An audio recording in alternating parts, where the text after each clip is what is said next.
From translation, ISV International Standard Version, this 205 day of the year, today we are reading passages Ecclesiastes 1-4 Ecclesiastes chapter 1, verses 1 to 18 the words of the teacher, the son of David, king in Jerusalem. Absolutely pointless, says the teacher. Everything is pointless. What does a person gain from all his work at which he toils under the sun? A generation goes and a generation comes, but the earth remains forever. The sun rises and the sun sets, and hurries back to the place from which it rises. The wind blows toward the south and then turns toward the north. Round and round it swirls, and the wind returns to its circuits.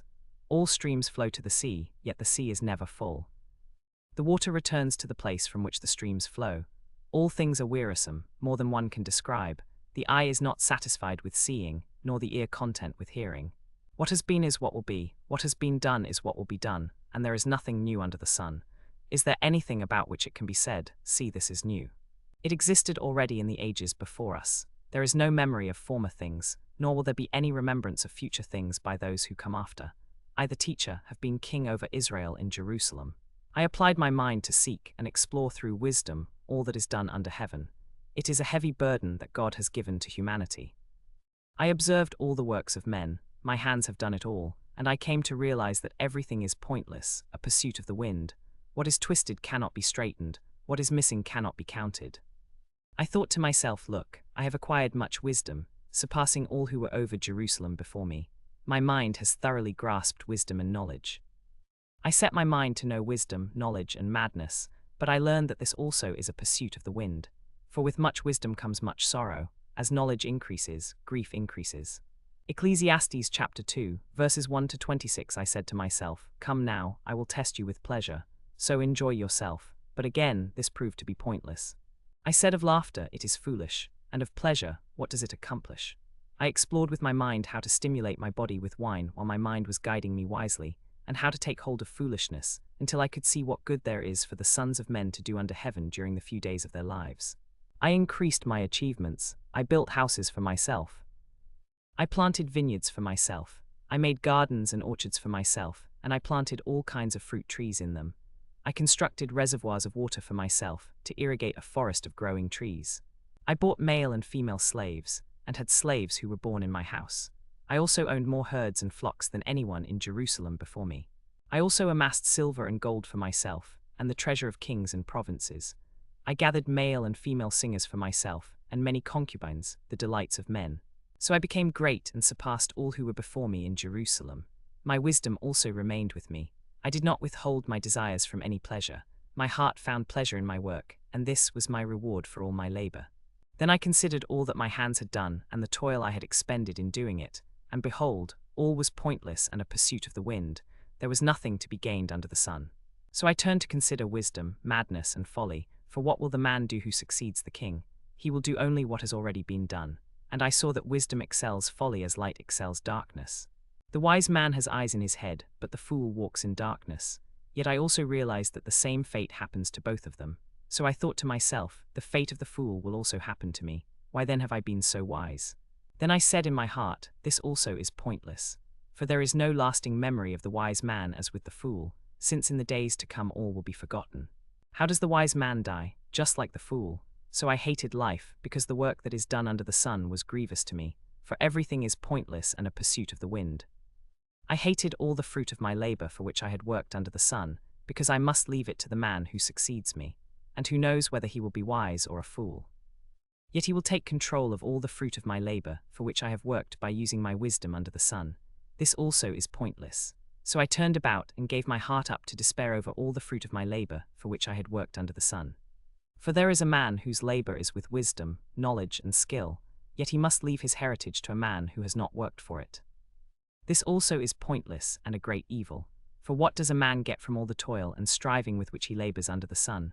For all his days are full of sorrow, and his work is a vexation.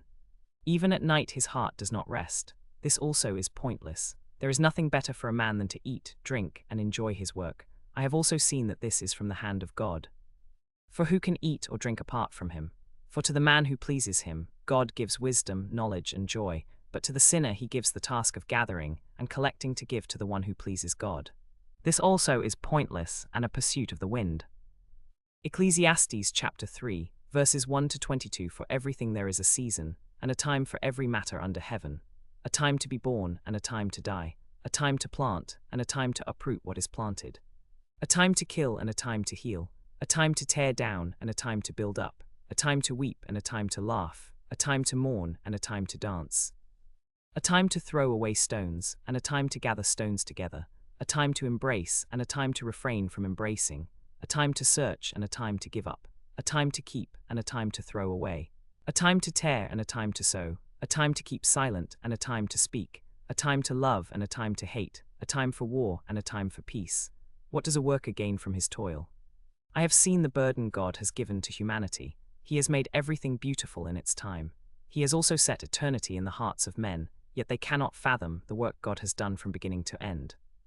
I know that there is nothing better for them than to rejoice and to do good in their lives, and also that everyone should eat and drink and find enjoyment in all his toil. This is God's gift to man. I know that everything God does will endure forever. Nothing can be added to it, and nothing can be taken from it. God does it so that men will fear him. Whatever is has already been, and what will be has been before, and God will call the past to account. Moreover, I saw under the sun that in the place of justice, wickedness was there, and in the place of righteousness, wickedness was there. I said in my heart, God will judge the righteous and the wicked, for there is a time for every matter and for every work. I said in my heart concerning the sons of men, God is testing them, that they may see that they themselves are but animals. For the fate of the sons of men and the fate of animals is the same. As one dies, so dies the other. They all have the same breath, and man has no advantage over the animals, for all is pointless. All go to one place, all are from the dust, and all turn to dust again. Who knows whether the spirit of man goes upward, and the spirit of the animal goes downward to the earth? So I saw that there is nothing better than for a man to enjoy his work, for that is his lot. For who can bring him to see what will happen after him? Ecclesiastes chapter 4, verses 1 to 16. Again I looked and saw all the oppression that was taking place under the sun. I saw the tears of the oppressed, and they have no comforter. Power was on the side of their oppressors, and they have no comforter. And I praised the dead who are already dead more than the living who are still alive, but better than both is he who has not yet been, who has not seen the evil work that is done under the sun. Then I saw that all toil and all skill in work come from a man's envy of his neighbor. This also is pointless and a pursuit of the wind. The fool folds his hands and eats his own flesh. Better is a handful with quietness than 2 handfuls with toil and a pursuit of the wind. Again, I saw pointless things under the sun. A case of a man who is all alone, without a son or a brother, yet there is no end to all his toil, and his eyes are not satisfied with wealth. For whom do I toil and deprive myself of pleasure? This also is pointless and a miserable task. 2 are better than 1 because they have a good reward for their toil.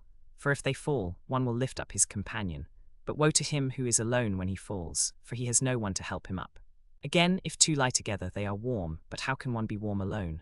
And though a man might prevail against one who is alone, 2 will withstand him. A threefold cord is not quickly broken. Better is a poor but wise youth than an old but foolish king, who no longer knows how to receive instruction. For he came out of prison to be king, even though he was born poor in his kingdom. I saw all the living who move about under the sun following the youth who succeeded the king. There was no end to all the people whom he led, yet those who come later will not rejoice in him. Surely this also is pointless and a pursuit of the wind.